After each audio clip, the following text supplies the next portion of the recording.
Buenos días. Sí, él es el licenciado Bruno Daniel Martínez Galindo, egresado del Centro Educativo de Puebla, diplomado y certificado en adicciones, neuropsicología, psicología clínica y criminología por el grupo educativo IMEI Plantel Pirámide. Amplia experiencia laboral en los campos de la salud mental, prevención y tratamiento de adicciones, formación en el diagnóstico y tratamiento en trastornos de personalidad, psicólogo clínico en Servicio de Salud del Estado de Morelos, responsable de la valoración y psicodiagnóstico en pacientes con adicciones en la clínica El Camino S, psicólogo clínico, especialista en el comportamiento adictivo y conductas de riesgo en especialidades médicas Jojutla. Damos la bienvenida al psicólogo Bruno Martínez. Psicólogo, le damos el uso de la voz para que pueda compartir, en este caso, su experiencia y su ponencia. Bienvenido y muchas gracias. Gracias, muy amables. Bueno, primeramente que nada, es para mí un grato gusto tener esta experiencia. Bueno, desde el punto de vista hospitalario, o desde el punto de vista, tenemos que entender que muchas veces uno de los temores cuando tenemos esta formación académica es la clínica, ¿no? Muchas veces hay muchas inquietudes por parte de los estudiantes, por parte incluso de los pasantes, acerca de cuál es la condición para formarme como clínico. Desde la experiencia personal, siempre fue la mirada hacia esta área tan noble, tan sensible también. ¿Por qué? Por la razón de que hoy en día la salud mental resurge de una etapa con esta pandemia. Es cierto que en algún momento el psicólogo tenía un espacio, pero creo ahora que con esta epidemia, con esta pandemia, perdón, la psicología clínica va a tener un impacto y va a seguir teniendo un impacto a nivel multidisciplinario. Cuando hablamos, por ejemplo, de una perspectiva hospitalaria, ya estamos hablando desde una perspectiva multidisciplinaria. Uno de los puntos más importantes es el impacto del que tiene el enfermo ante la enfermedad, ¿sí? Es cierto que hay ciertas materias como la psicopatología, incluso hasta prácticas supervisadas, las cuales, pues bueno, nos van a dar ciertas coordenadas, pero cuando estamos trabajando ya en clínica nos damos cuenta de que aún hoy en día hay mucha estigmatización, hay mucho miedo, hay mucho temor acerca de los trastornos mentales. La finalidad de mi ponencia es brindar a los futuros psicólogos, a los psicólogos que ya están en formación, que tengan herramientas útiles para que puedan ejecutarlas una vez que egresen, una vez que entren al bello ámbito clínico, ¿sí? Una de las cuestiones muy importantes aquí es siempre pensar no solamente en el paciente, sino también pensar en los familiares. Por eso los puntos que voy a abordar es el papel de la familia frente al paciente enfermo, ¿sí? ¿Cuáles son las situaciones que ameritan una urgencia hospitalaria? ¿Cuál es, por ejemplo, una intervención adecuada y oportuna para que yo pueda no solamente tener y que crezca mi experiencia como clínico, sino también para evitar futuras tragedias? Una mirada al trabajo multidisciplinario y, por último, la importancia del seguimiento en el paciente y la sensibilización al familiar. Tenemos que entender que, por ejemplo, la Organización Mundial de la Salud, en su informe todavía emitido en el 2001, decía que más de 450 millones de personas en el mundo padecen algún tipo de trastorno mental, ¿sí? Es cierto que hoy en día nos enfrentamos a una situación que anteriormente no nos encontrábamos. De hecho, en el 2013 la OMS ya declaraba que para el 2021, eso sin contar todavía que hoy vamos a estar en la pandemia, que los trastornos que más iban a causar discapacidad en las personas serían el trastorno depresivo y el trastorno de ansiedad. Y hoy nos damos cuenta de que es cierto. Nos estamos enfrentando a 4 puntos muy importantes dentro del ámbito clínico, que es estos trastornos de ansiedad, trastorno depresivo, trastorno por consumo de sustancias, pero también conductas disruptivas. Cuando nosotros empezamos a entender de que la sensibilización empieza desde la escucha, desde que yo empiezo a escuchar al paciente, desde que yo empiezo a agendarlo, desde que yo le empiezo a dar ese espacio tan importante para darle una preconsulta en este caso. Es muy importante siempre tener en cuenta de que un espacio de psicología dentro del ámbito hospitalario tiene que ser un espacio abierto a todo tipo de posibilidad, donde no cabe el prejuicio, donde no cabe, más bien limita muchas veces estas cuestiones de corte personales. Dar una escucha oportuna ayuda mucho para que la persona tenga confianza, para que la persona exprese su sentir, para que la persona se sienta que alguien la escucha. Muchas veces cuando trabajamos en un campo multidisciplinario, seguimos todavía en una etapa donde se estigmatiza la psicología como una pseudociencia, cosa que es un mito que tenemos que ir día a día trabajando muy fuerte en eso, porque sabemos que perfectamente que la psicología abarca muchas áreas con evidencia científica. Algo que me he topado, por ejemplo, acá es la sensibilización que tienen hoy en día los médicos en respecto a la relación del tratamiento psicológico. Hoy en día empiezan a tener más conciencia de que la salud mental es fundamental en un sujeto. Anteriormente era más restringido, es más un poco de ausencia en esta parte del trabajo del psicólogo. ¿Por qué? Porque no permitían, no llegaba el enlace. Hoy en día hay más apertura, hay más empatía en esos trabajos multidisciplinarios. Cuando un paciente acude a consulta, siempre va a acudir por algo, por una dolencia, por ciertas circunstancias que quizás ni el mismo paciente entienda. Me ha tocado muchas veces que entran y me dicen, les pregunto cuál es el motivo de consulta y me dicen, es que me mandaron, no sé.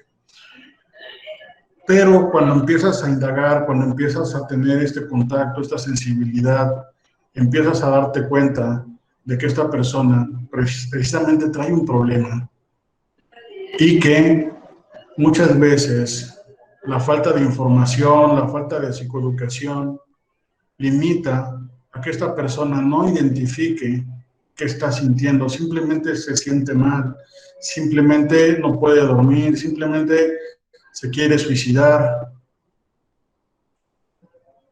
El labor en la preconsulta va a ser muy importante y de cómo también nosotros podamos abordar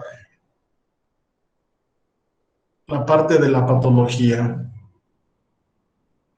Es muy cierto de que en la primera preconsulta, como clínicos, tenemos que ya ir viendo un diagnóstico presuntivo.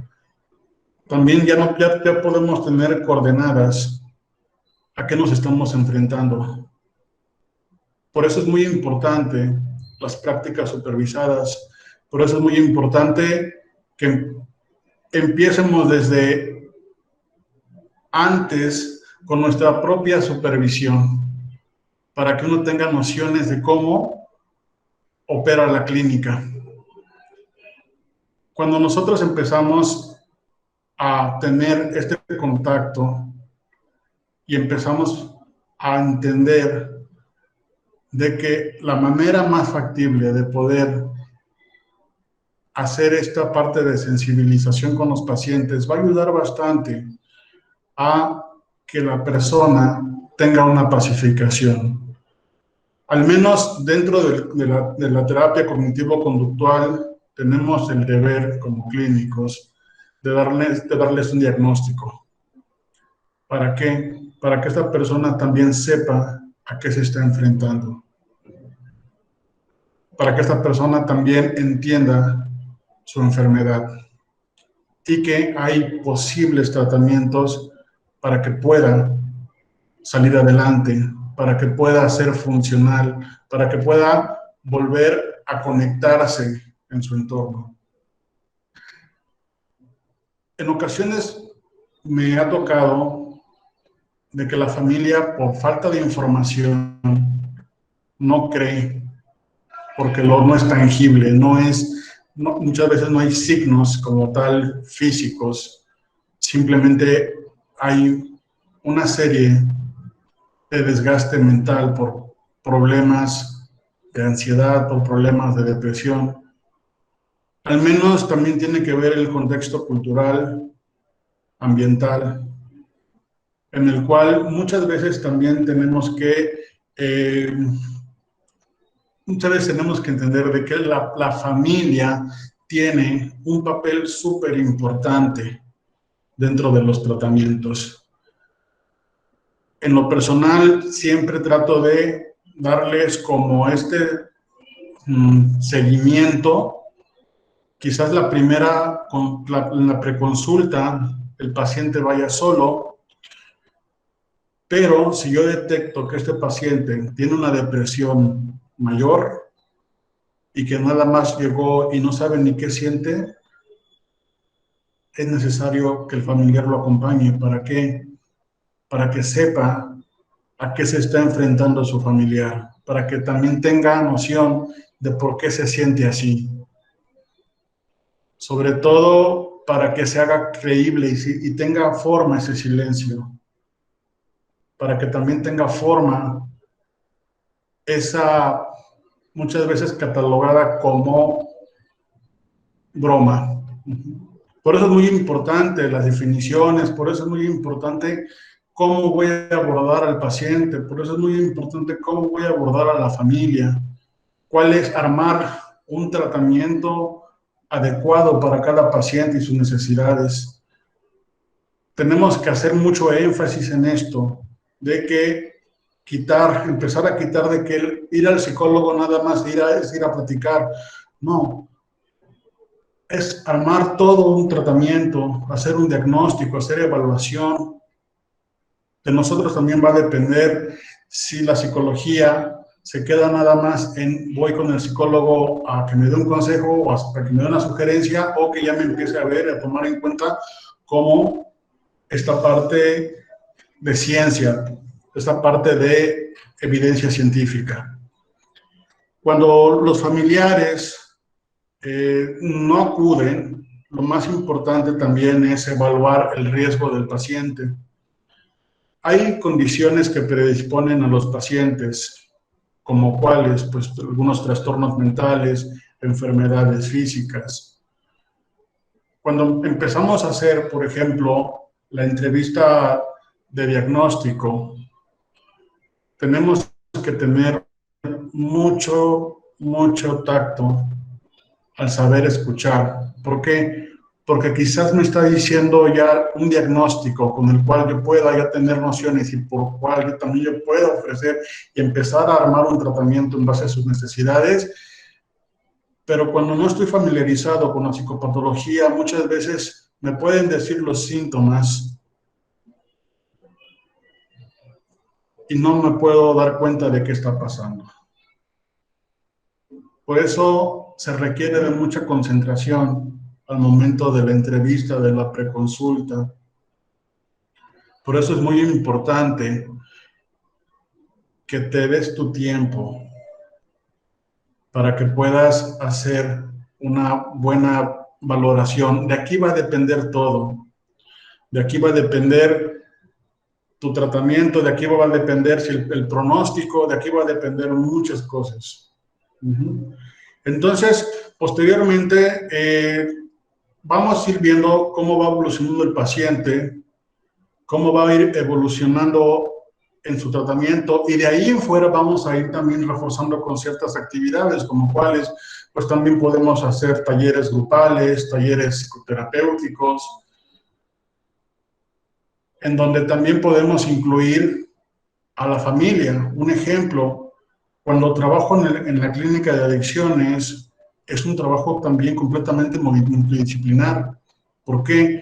Porque no es nada más de ir y dejo a la persona en contención 4 meses, 5 meses, 6 meses, con la esperanza de que ya deje de consumir algún tipo de sustancia psicoactiva. Y cuando llega el punto del egreso del paciente, nos damos cuenta de que la persona viene en muchas recaídas, viene en mucha desesperanza, viene en mucha desilusión. Por eso es muy importante también hablar del pronóstico. Y no hay que tener temor en estas partes. ¿Por qué? Porque también no podemos venderle falsas esperanzas a los pacientes, no podemos venderle falsas esperanzas a los familiares, específicamente cuando también tratamos en adicciones. Sabemos que las adicciones es un campo muy complicado porque interfieren muchos factores que influyen para que una persona tenga una adecuada recuperación y adaptación y readaptación social. Por eso es muy importante la integración a la familia, hacer mucho énfasis en la familia, para que la familia también tenga herramientas y se sensibilice. En muchos casos, por ejemplo, cuando la familia está muy limitada de 1 o 2 integrantes, también vale la pena de que se integren a un tratamiento. ¿Para qué? Al menos tenemos este lema de hay que cuidar al cuidador. ¿Sí? ¿Por qué? Porque al final de cuentas, estar con una persona que padece una enfermedad mental, que padece, digamos, conductas de riesgo, también es desgastante. ¿Sí? Entonces, por eso es muy importante siempre trabajar en conjunto, siempre es importante que se incluyan y sensibilizarlos. Entonces, es importantísimo esta parte de identificar hasta qué punto puedo incluir en la terapia al familiar, ¿sí? Otra de las cuestiones, por ejemplo, es cuando la persona ya se le da el diagnóstico, ¿sí? Sabemos que no es fácil para muchas personas que le digan, ¿sabes qué? Tienes una depresión o tienes ansiedad, o en todo caso, ¿sabes qué? La esquizofrenia es esto. Muchas veces las personas, pues bueno, me he topado de que entran en la negación, ¿sí? Y empiezan en el aislamiento, ¿sí? Quizás la negación puede amortiguar el dolor, ¿sí? Ante una noticia inesperada, ¿sí? Es una defensa provisoria y pronto será sustituida por la aceptación, ¿sí? Parcial de quizás tenga razón, ¿no? Entonces, sí es importante en la manera, el tono, todo lo que conlleva a formular el diagnóstico, ¿sí? Por eso también hago énfasis en que hay que revisar el CIE 10, el CIE 11, perdón, el DSM-5. ¿Por qué? Porque al menos dentro de los servicios de salud de aquí del estado de Morelos, nos basamos en eso. No podemos poner posible depresión, posible esto, no. O sea, tienes que estar completamente seguro de lo que estás haciendo. Y para eso la seguridad te lo va a dar el conocimiento que tengas acerca de la psicopatología. Y si tienes dudas, pregunta. Algo que quiero compartirles a mis inicios es de la incertidumbre que me daba cuando entré a mi primer sesión. Sin embargo, creo yo que cuando estás en un ámbito donde hay más psicólogos, es una adecuada apertura para nuevos conocimientos. Es cierto lo que decía al principio en la presentación. Yo nunca vi sensibilización al paciente, ¿no? En la universidad. Hay cosas que son propiamente en la praxis. Hay ciertas cuestiones que solamente en la cancha de juego es donde vas a estar experimentándolo. Pero cuando empiezas a perderle el temor, cuando empiezas a acercarte, en mi caso fue un psicólogo José Luis Contreras Torres, fue mi maestro, era la persona que tenía una duda, inmediatamente acudía a él. Muchas veces tenemos esta mentalidad todopoderosa, tenemos esta mentalidad de Superman y no es cierto. ¿Por qué? Porque también hay que reconocer que muchas veces como psicólogo tengo ciertas limitantes. ¿Por qué? Porque también hay que reconocer de que muchas veces quizás conmigo esta paciente no tiene este funcionamiento, no está avanzando y tengo que reconocerlo. Tengo que empezar a conocer mis limitantes como profesional. Tenemos que entender también esta parte de que el hecho de que yo derive un paciente a otro psicólogo porque quizás las circunstancias no permitieron un buen rapport, no permitieron un buen enlace, o porque simplemente no hay este clic que decimos, estamos contribuyendo a un buen tratamiento. ¿Sí? Cuando tenemos, por ejemplo, esta sensibilización de aceptar mis limitantes, ok, ahí está, pero derivo, ¿sí? Hablo con él, obviamente hay que rebuscar las palabras para decirle, mira, no hemos avanzado, llevamos tantas sesiones, creo yo que algo está pasando en nuestro tratamiento, pero hay estas opciones, ¿sí? También tener esta humildad hacia nosotros mismos de reconocer nuestras limitantes. ¿Por qué? Porque hay muchos factores que van a influir para que evitemos futuras desgracias, por ejemplo. Algo que comentaba era cuáles son las limitantes, por ejemplo, en estas cuestiones que requieren tener una amplia sensibilización, porque nos vamos a encontrar con condiciones de alto riesgo, ¿sí? Y más, por ejemplo, cuando trabajamos en clínica, cuando trabajamos en adicciones, hay que valorar siempre el riesgo suicida. Es cierto, no es un trastorno, pero es una conducta que puede ser prevenida. Por eso es muy importante la hoja de evolución, ¿sí? Yo sé que muchos de aquí van a trabajar en la privada o trabajan en la clínica privada, pero eso no significa que nada más tengamos una hoja y apuntemos y rayemos y no. También tenemos que tener esta disciplina hacia nuestra profesión. También tenemos que anotar la evolución, si hay riesgo, si no hay riesgo. El examen mental siempre va a ser completamente importante, ¿sí? Valorar si hay riesgo suicida, valorar si esta persona está en riesgo, porque de ahí va a partir muchas cosas.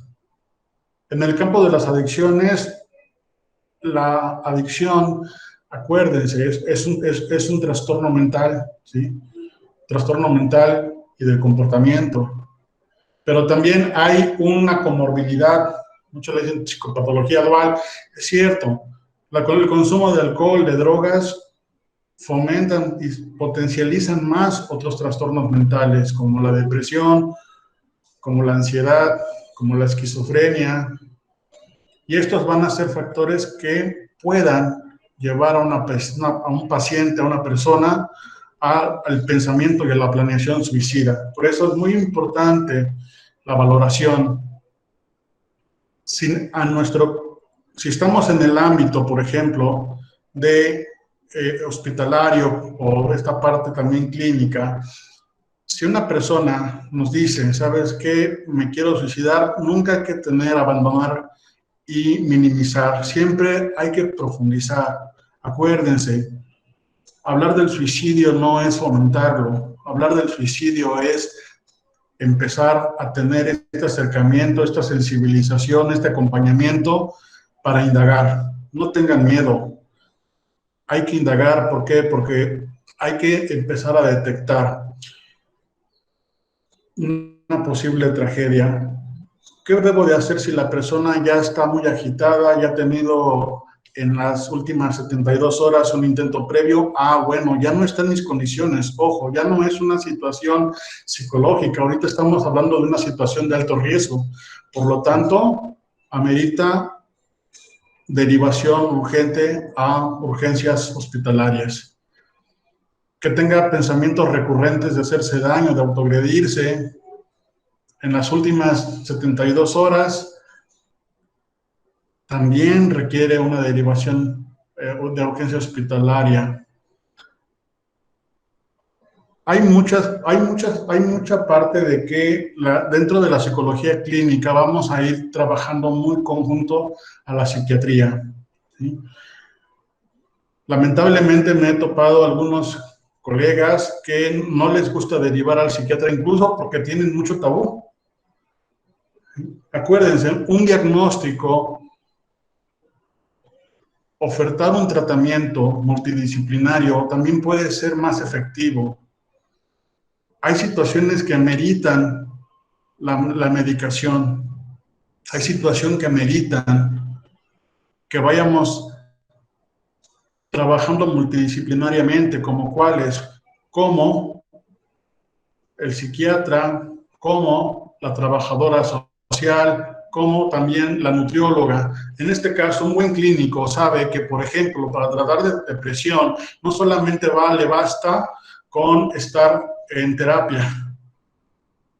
Muchas veces es necesario tener también este ojo y empezarlo a desarrollar, a ver si mi paciente tiene un trastorno de depresión mayor. Bueno, es muy difícil que salga con psicoterapia. Incorporo, lo refiero a la psiquiatría y regresa ya medicado. Después de ahí le damos cita con el nutriólogo. ¿Para qué? Para que le dé una dieta, para que vaya desarrollando un tratamiento más efectivo. No quiero decir más rápido, pero sí que sea más funcional, ¿sí? Por eso es muy importante en el momento de la valoración y en el momento de tomar decisiones si es urgentes o no. Hay, al menos en el campo gubernamental, al menos en el campo de los servicios de salud aquí de Morelos, hay varios módulos, hay centros de especialidades donde nos pueden ayudar. Si estamos trabajando en la privada, podemos hacer ciertos canalizarlos a centros de salud, por ejemplo, donde cuenten con psicólogos clínicos y ellos pueden hacer una derivación oportuna a psiquiatría, por ejemplo. ¿Por qué? Porque cuando estamos hablando de ámbito hospitalario, necesitamos una hoja de referencia en el cual especifique los motivos por cuál los estoy mandando, ¿sí? No va a llegar el paciente nada más con una hoja en blanco y me mandó el psicólogo tal y ya. No, no te lo van a recibir. Necesitas darle forma, necesitas darle estructura a lo que está, a tu trabajo. Por eso es muy importante apoyarnos. Sí es cierto, puede estar en la privada, pero también eso implica tener una red con psicólogos que pueden referir. En estos casos también tiene que intervenir muchas veces la situación económica. Sabemos que no es lo mismo una persona con bajos recursos, con un salario más abajo del mínimo, referirlo con un psiquiatra a consulta privada. Le va a cobrar 1,000 pesos. Entonces, tenemos que también ver el bienestar del paciente y muchas veces, pues bueno, por eso es importante tener esta red de apoyo entre psicólogos, ya sea hospitalarios, ya sea privados, ya sea educativos, académicos, etcétera, etcétera. Entre más nos apoyemos como red, mejor será, por ejemplo, esta derivación oportuna. En todo caso, por ejemplo, los servicios de salud cuentan con las UNEMES y SAMES, que son el Centro Integral de la Salud Mental, aquí en Morelos y en todo el país. Es el acceso gratuito, ¿sí? Siempre y cuando no se tenga IMSS ni ISSSTE, porque ellos muchas veces manejan tratamientos ya con farmacología y el medicamento, pues ahí es donde se nos origina el conflicto, y que cada proveedor debe de tener sus pacientes para darles el tratamiento médico, ¿sí? Pero es muy importante, siempre, si yo empiezo a detectar algo no me cuadra, esta persona no avanza en las primeras sesiones, ya llevo 12 sesiones y no veo avances, debo de tener una buena valoración. Posiblemente necesita medicación, posiblemente necesite que integre terapia grupal, posiblemente pueden ser muchos factores. Pero siempre es importante conocer tus limitantes. Es válido, no hay que sentirnos mal. El hecho de que muchas veces no tengamos este enlace fuerte, esta empatía con los pacientes, que los pacientes, tiene que ver mucho eso. Un paciente que a la primera ya nos dejó de venir, también es válido hacer llamadas rescate. Si nosotros consideramos que este paciente corre riesgo, también podemos hacer llamadas rescate. Por eso es muy conveniente, por ejemplo, si trabajar en la cuestión privada, muchas veces es recomendable, se sugiere, claro, que haya recepcionista con un teléfono no personal, porque también eso puede conflictuarnos en algún momento. Dar un teléfono personal implica un riesgo, ¿eh? ¿Por qué? Porque no sabes a qué horas te va a llamar, no sabes si puede, por ejemplo, esta persona puede tener una represalia contra ti. Por eso es muy importante también la privacidad del psicólogo, y eso también está en el código. Más allá de todo, es que tengamos una red para poder hacer la derivación oportuna, adecuada, para poder ayudar a las personas, porque habrá personas que sí puedan pagar consulta, habrá personas también que puedan tener acceso a la consulta privada de psiquiatría, pero habrá personas que no. Habrá personas que tal vez no tengan mucho malestar, tengan mucho dolor, sufrimiento, pero también el hecho de que yo tenga esta sensibilización al paciente y quizás no me lo quede de manera privada, pero lo voy a derivar oportunamente a un centro de salud donde sé que le van a dar tratamiento, Listo, ya está. No hay que tener también esta parte de sensibilizarnos ante, más que nada, que una persona sufre. Al menos desde el punto de vista clínico, al menos desde el punto de vista filosófico, una persona que se acerca a ti en busca de ayuda puede ser el enlace para que esta persona tenga un tratamiento y pueda tener un pronóstico favorable o reservado, pero posteriormente pueda salir adelante, ¿sí? Cuando, por ejemplo, ya el paciente ya está en tratamiento, ya vemos su evolución, en este caso ya incorporamos la multidisciplina, la psiquiatría, ya incorporamos el campo de nutrición, muchas veces también laboratorios, muchas veces también muchas áreas. Ok, ya podemos ver que el pacientito ya va avanzando, entonces llega un punto en donde tenemos que darle un seguimiento, y este seguimiento también tiene que ser oportuno. ¿Por qué? Porque no nada más lo voy a dar de alta, se tiene que hacer una sensibilización para decirle, a ver, ok, ya terminó tu tratamiento, has avanzado en esto, le damos la revolución, pero tienes que venir a tus seguimientos. Hay muchos pacientes que se van a dar de alta solos, eso también va a depender del contexto cultural, ¿sí? Por ejemplo, aquí en la población de Sosocotla, las personas llegan por un problema, por un ataque de pánico, lo ve la médico responsable, le damos orientación y después de ahí, a las 2 sesiones, deja de venir. Debo de entender que ese también es un contexto, pero el hecho de que vayamos dándole esta parte de seguimiento, seguir más si presentó conductas de riesgo como autolesiones o pensamientos o ideaciones suicidas, o también consumo de sustancias, también hay que darle un seguimiento. Por eso es oportuno, ya después ya no lo voy a ver, al menos en los programas de terapia cognitivo-conductual, en adicciones, se le da el primer seguimiento al primer mes, el segundo al tercer mes, y por último a cada 6 meses. Eso con la finalidad de ir cómo va evolucionando, si tuvo una adaptación, si tuvo una reinserción social, y esta persona pues sea funcional y tenga un bienestar y un estilo de vida distinto, ¿sí?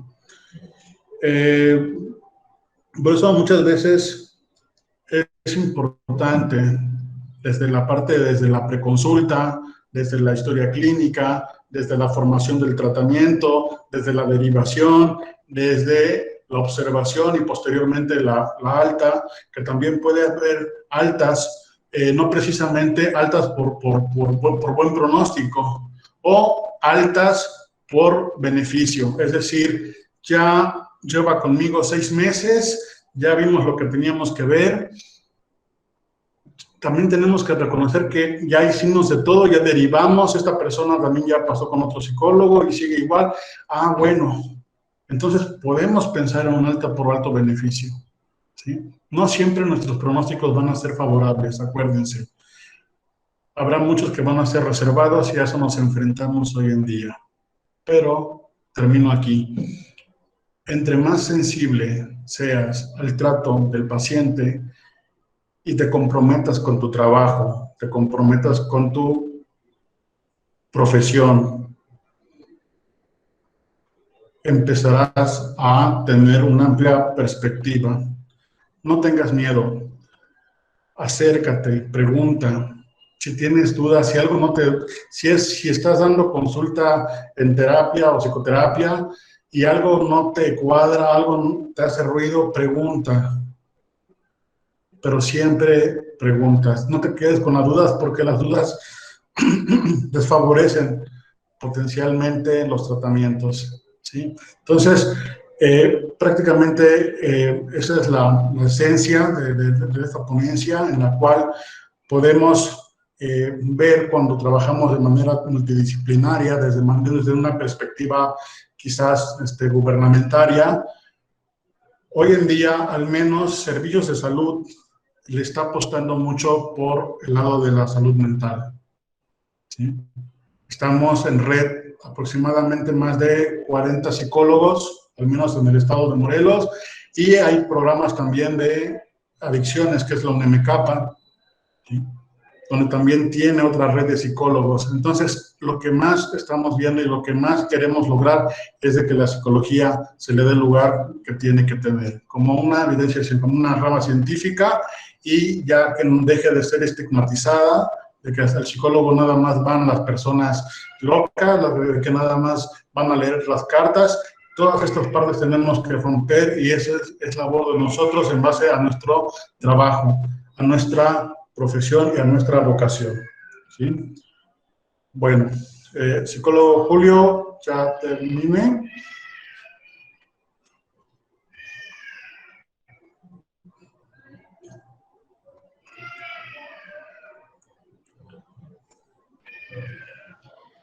Muchas gracias, psicólogo Bruno Martínez.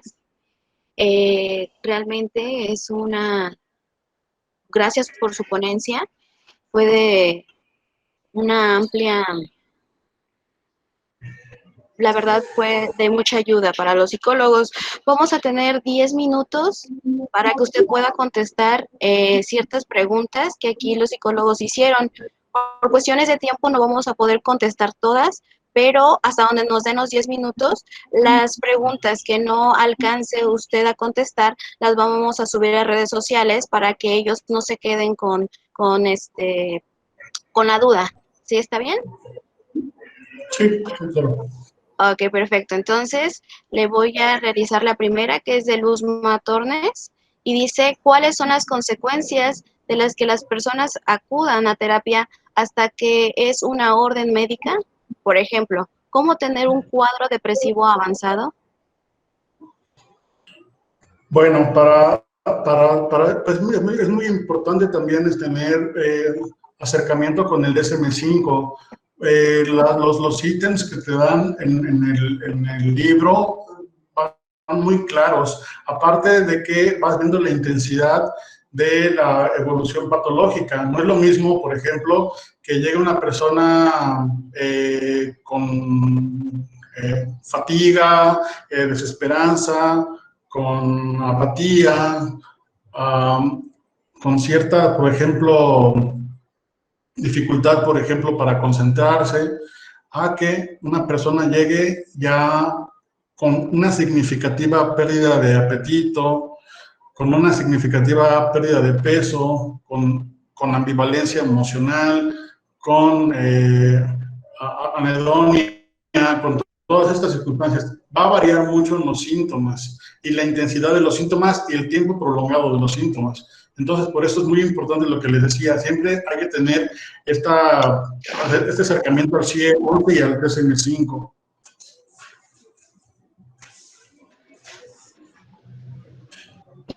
Muchas gracias, psicólogo. Vamos con la siguiente pregunta. Él es Alejandro Sánchez y dice, ¿la falta de psicoeducación se tendría que abordar desde la educación básica? ¿Tendríamos que sensibilizar a los menores sobre su sentir o cómo se podría hacer? Por supuesto, sí, yo siempre le apuesto a la psicoeducación.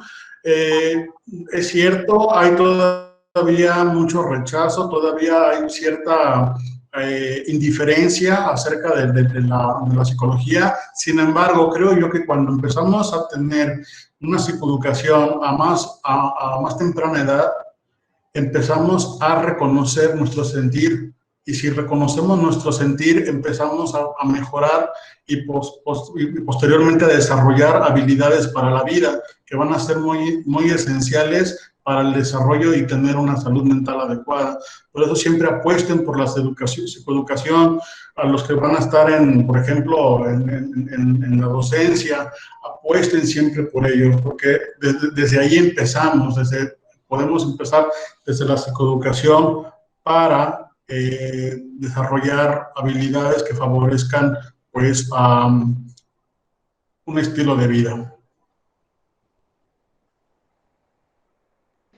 Gracias. Vamos con la siguiente pregunta y ella es Jocelyn Lagunas y dice, ¿qué pasa con los pacientes donde sus familiares lo atacan por asistir con un psicólogo?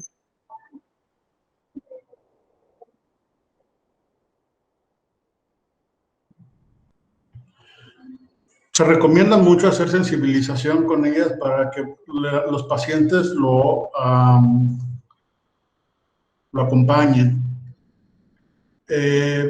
Por experiencia, al menos cuando son menores de edad, que regularmente son adolescentes, y hay ataque, porque muchas veces también la estigmatización, yo no los opero con un mayor de edad, ¿no? El mamá, el papá, pero si yo siempre es menor de edad. En caso de que no lo sea, les sugiero que lleves al paciente a consulta. ¿Para qué? Para sensibilizarlo. En todo caso, también la apertura de hablar con los familiares, como lo mencioné, es una parte muy importante, porque muchas veces lo atacan por la falta de información, por la falta de psicoeducación. Entonces, es muy importante de que en la primera sesión siempre vayan acompañados con alguien. Y si son mayores de edad, pues también hacerles ver, por ejemplo, se me ocurren las parejas, ¿no? Entonces, siempre es importante el acompañamiento del familiar. ¿Para qué? Para que se pueda abordar una adecuada sensibilización y posteriormente nosotros también evaluemos si es necesario que la familia asista también a la terapia. Muchas gracias. Por cuestión de tiempo, esta va a ser la última pregunta y es de Sofía Monroy. Dice, ¿qué sucede si al momento de dar el diagnóstico el paciente o la persona no cree en ello o se niega a ello? ¿Cómo se puede trabajar con el miedo a la sobrevaloración a las patologías? O por el lado contrario, ¿qué pasa si se apropian del término, deciden hacerlo formar parte de sí mismo? Ok, a ver, es importante de cómo vamos a dar el diagnóstico, ¿sí? Por eso, por ejemplo, hay que ir identificando síntomas y en referencia a eso hay que tener un poquito, aquí yo creo que es algo más personal, hay que tener un cierto tacto de cómo decirlo. Es cierto, hay mucha negación muchas veces en que no creo, pero me haces dudar por lo que me dices, me haces dudar porque me estás diciendo mis síntomas, porque me haces dudar porque realmente es lo que siento, ¿no? Y me han dicho, o sea, por ejemplo, cuando vienen por ansiedad, ¿no? Pues a ver, hay cefalias, hay mialgias, hay síndromes vertiginosos, obviamente que tampoco no le voy a decir con tecnicismos porque eso no es propio, pero lo hablo aquí, ¿no? Si esta persona reúne estos requisitos, así me siento, y llega con esta parte de no saber ni qué sentía, ¿sí? Por eso es muy importante en la preconsulta es la que te va a dar la pauta para que veas si este paciente va a regresar o simplemente ya no regresa. Y no te sientas mal por eso, ¿sí? No te sientas mal por eso. ¿Por qué? Porque al final de cuentas también debes de saber de que no puedes tomar decisiones por otra persona, porque también debes tener en cuenta que hay limitantes, que también hay factores que predisponen a la negación y a la falta de apego terapéutico, ¿sí? Pero en breve es dar un diagnóstico de manera de que tu paciente se identifique con él. Identificándose con él, aunque muchas veces va a haber confusión, pero le dejas la duda, ¿sí? Y quizás ya no regrese contigo, pero sabe que ya tiene un prediagnóstico. Y en la siguiente consulta o con el siguiente psicólogo posiblemente lo va a decir, ¿sí? Pero siempre es importante darles un diagnóstico, acuérdense, al menos desde la perspectiva hospitalaria y desde la perspectiva cognitiva conductual. Muchísimas gracias, psicólogo Bruno Martínez. De verdad que esto fue de gran aporte para los psicólogos. Se le va a hacer llegar su su constancia. Muchísimas gracias. No, muchas gracias a ustedes por el tiempo, el espacio y enhorabuena de que tengan la disponibilidad, la disposición de seguir fomentando estas jornadas de ponencias que son muy importantes. La verdad, muy agradecido. Parabienes para todos.